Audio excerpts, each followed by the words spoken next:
حط يديك ورا يا الخاين.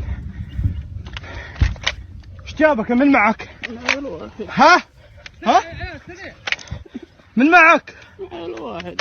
وين راح؟ وينه؟ رايح ولا مكان. وين رايح؟ ولا قال خلاص. وش عندك تسلل هنا؟ حوثي انت؟ لا. ايش عندك؟ خلاص. ها؟ وصلنا لزمن اعتز به رذيل القوم واهتم به العز الحر.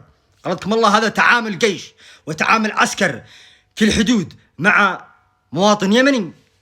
طبعا هذا أحد أفراد الجيش السعودي يتعامل مع مواطن يمني دخل تهريب بعز وكرامة بسبب الوضع المعيشي الذي في اليمن. دخل إلى المملكة العربية السعودية التهريب. نعرف أنه هذا غلط وأنه صاحبنا غلطان أنه يدخل تهريب، ولكن لولا لقمة العيش ما دخل ولا جاء بلادكم. مشي من بلاد معزز مكرم ما رضي يهين نفسه في بلاده ودخل عندكم وتهينوه. هذه حق الجورة، هذه حق الإنسانية، هذه حق العروبة. قسما بعظمة الله لا أنت عربي ولا فيك الصلة ولا فيك ذرة دم من العروبة. إنك ولد هندية، لو ما تموت إنك ستظل ابن هندية. أتكلم عن الشخص هذا نفسه ولا أعم والنعم بالشعب السعودي. وهذا الشخص أو هذا العينة كثيرة في السعودية يتعاملوا مع اليمنيين هكذا كأنه مهر أمة عندنا اليمنيين. لا، وداعس تحت قدمه يقول لا أنت حوثي. الحوثي ما بيجي لك تهريب، الحوثي بيجي لك بندقه وقعبته وجه الوق والمترس.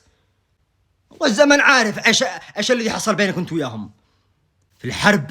عندما تمسك أسير تحسن التعامل معه، فما بالك بمواطن مسكين. انك تتعامل مع مواطن يمني دخل تهريب الى بلدك بهذا التعامل خسئت. وقسم بعظمة الله ان واحد يسحب ابوك على الشوارع السعودية واليمن كلها. وتعاملكم هذا يدل على ضعفكم وعلى خوفكم وعلى ذلكم من اليمني. لا تقول ليش حوثي ما حوثي. تعاملك بهذا يثبت انك عديم الرجولة، ويثبت انك ما عندك انسانية، ويثبت انك ما انت بعربي، انك ولد هندية. ولا حد يزعل مني من الان.